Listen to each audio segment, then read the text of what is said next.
ಓ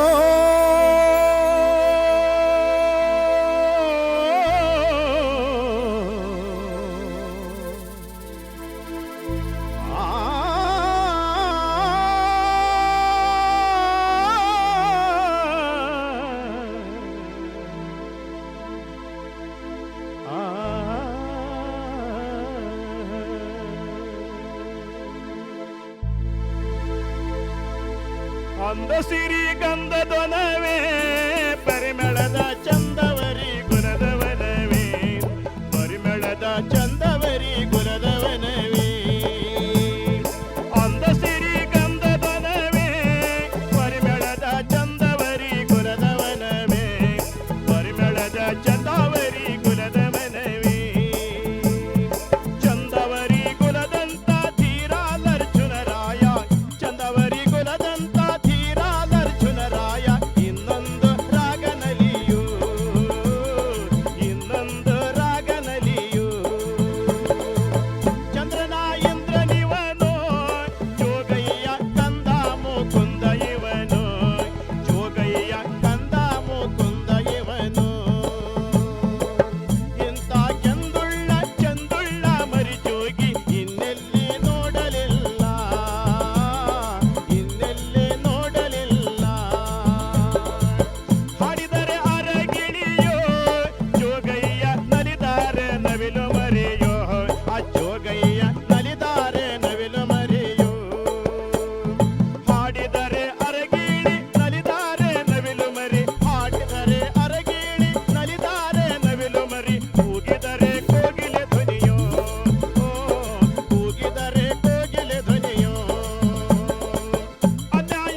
ಕೇಳಿದರೆ ಮನಸ್ಸಿಗೆ ಸಂತೋಷವೋ ಮನಸ್ಸಿಗೆ ಸಂತೋಷವುಂಟು ಓ ಮನಸ್ಸಿಗೆ ಸಂತೋಷವುಂಟು ಹಲ್ಲುಗಳ ಸಾಲ ನೋಡೆ ಜೋಗಿಯ ದಾಳಿಂಬೆ ಬೀಜದಾಗಿ ಅವನ ಹಲ್ಲಗಳು ದಾಳಿಂಬೆ ಬೀಜದಾಗಿ ಕಣ್ಣುಗಳ ಹೊಳಪ ನೋಡಿದರೆ ಜೋಗಿಯ ಕಣ್ಣುಗಳ ಹೊಳಪ ನೋಡಿದರೆ ಜೋಗಿಯ ಲಿಂಬಿಯ ಹೊಳೆದಾಗಿ ಲಿಂಬಿಯ ಹೊಳೆದಾಗಿ ತುಟಿಯ ಹೊಳಪ ನೋಡೆ ಜೋಗಿಯ ತುಟಿಯ ಹೊಳಪ ನೋಡೆ ಜೋಗಿಯ ಕೊಂಡೆಯ ಹಣ್ಣಿನ ಹಾಗೆ ಅವನ ತುಟಿಗಳ ಕೊಂಡೆಯ ಹಣ್ಣಿನ ಹಾಗೆ ಅಂದ ಸಿರಿ ಗಂಧದೊನವೇ ಪರಿಮಳದ ಚಂದವರಿ ಗುಣದವನವೇ ಆ ಪರಿಮಳದ ಚಂದವರಿ ಗುಣದವನವೇ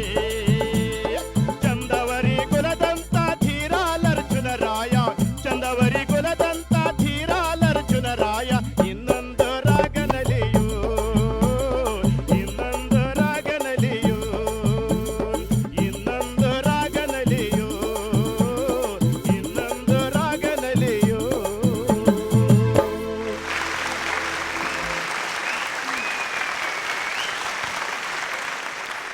ನಾಗರಾಜ್ ತೋಮ್ರಿ ಅವರೇ, ನೀವು ನಮಸ್ತೆ. ನೀವು ವೇದಿಕೆ ಮೇಲೆ ಬಂದಾಗೆಲ್ಲ ಇಷ್ಟೊಂದು ಕಲರ್ಫುಲ್ ಆಗಿ ಬರ್ತೀರಿ, ನೋಡೋದಕ್ಕೆ ಒಂದು ಚಂದ ನಿಮ್ಮನ್ನ.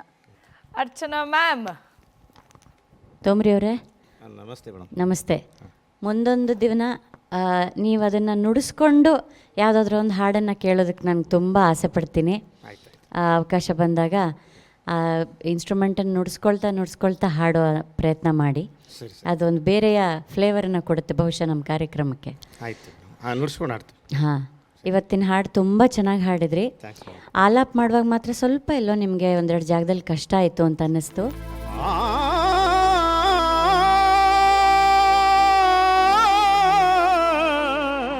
ಇನ್ನೊಂದು ಸ್ವಲ್ಪ ಹೆಚ್ಚು ವೇರಿಯೇಷನ್ಗಳಿರೋಂಥ ಹಾಡನ್ನು ಆಯ್ಕೆ ಮಾಡಿಕೊಂಡ್ರೆ ಇನ್ನೂ ಒಳ್ಳೇದನ್ಸುತ್ತೆ. ಯಾಕಂದರೆ ಇದು ಪಲ್ಲವಿ ಚರಣ ಎಲ್ಲ ಒಂದೇ ಟ್ಯೂನಲ್ಲೇ ಇತ್ತು. ಹೌದು ಸರ್.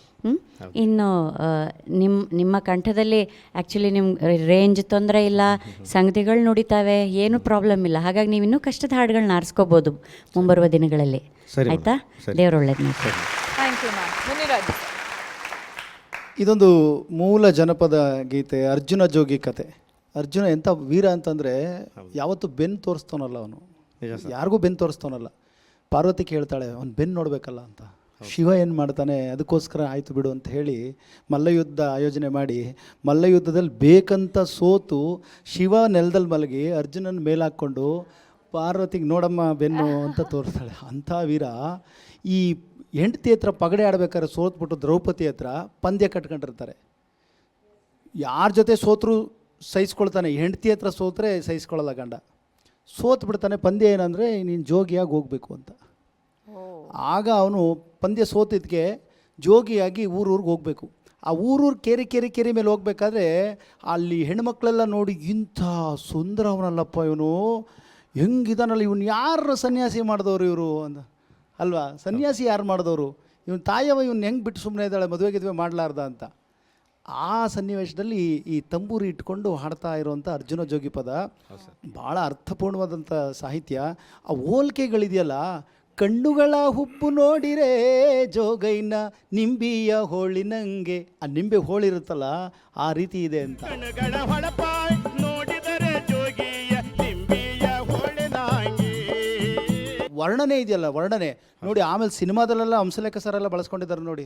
ತೊಂಡೆ ಹಣ್ಣು ತುಟಿಯಲ್ಲಿ, ದಾಳಿಂಬೆ ಕಾಳು ಬಾಯಲ್ಲಿ. ನಮ್ಮ ಜನಪದರು ಯಾವತ್ತೂ ಹೇಳ್ಬಿಟ್ಟವ್ರೆ, ನೀನು ಅವನ ಜೋಗೈನ ಹಲ್ಗಳು ದಾಳಿಂಬೆ ಕಾಳು ಅಂತ. ಅಲ್ಲ, ನೀವು ಹೇಳಿದ್ದು ಎಷ್ಟು ಅಪರೂಪವಾಗಿದೆ ಅಂದರೆ, ಯೂಶ್ವಲಿ ನಾವು ಹಿಸ್ಟ್ರಿ ತಗೊಂಡು ನೋಡ್ತಾ ಹೋದರೆ ಸಾಹಿತ್ಯದ್ದು, ಅದು ಜನಪದ ಆಗಿರಲಿ ಬೇರೆ ಇನ್ನೊಂದಾಗಿರಲಿ, ಯೂಶ್ವಲಿ ಹೆಣ್ಣು ಮಕ್ಕಳನ್ನು ಉಪಮೆಗಳಿಂದ ಹೋಲಿಕೆ ಮಾಡಿ ವರ್ಣನೆ ಮಾಡ್ತಾರೆ. ಇದರಲ್ಲಿ ಗಂಡಸನ್ನ ಎಲ್ಲದಕ್ಕೆ ಹೋಲಿಸಿ ವರ್ಣನೆ ಮಾಡೋದು ಎಷ್ಟು ವಿಶೇಷ. ಅಪರೂಪವಾಗಿದೆ. ಅರ್ಜುನ ಬಹಳ ಸೌಂದರ್ಯವಂತ, ಹಾಗಾಗಿ ಅವನು ವರ್ಣನೆ ಮಾಡೋದ್ರಲ್ಲಿ ತಪ್ಪೇನಿಲ್ಲ ಅನ್ಸುತ್ತೆ. ಬಹಳ ಚೆನ್ನಾಗಿತ್ತು ಹಾಡು. ತೋಮ್ರಿ ಅವರೇ ಸರ್ ನಮಸ್ತೆ. ಈ ಹಾಡನ್ನ ಡಾಕ್ಟರ್ ಮಹದೇವ ಸ್ವಾಮಿ, ಹೌದು ಸರ್. ಮಳವಳ್ಳಿ ಮಹದೇವ ಸ್ವಾಮಿ ತುಂಬಾ ಫೇಮಸ್ ಮಾಡಿದ್ದ ಹಾಡು. ಹಾಡು. ಅದೇ ವೇಷಭೂಷಣದಲ್ಲಿ ನೀವು ಸಹ ಕಾಣ್ತಾ ಇದ್ದೀರಿ, ಅಚ್ಚುಕಟ್ಟಾಗಿ ಆಡಿದ್ರಿ.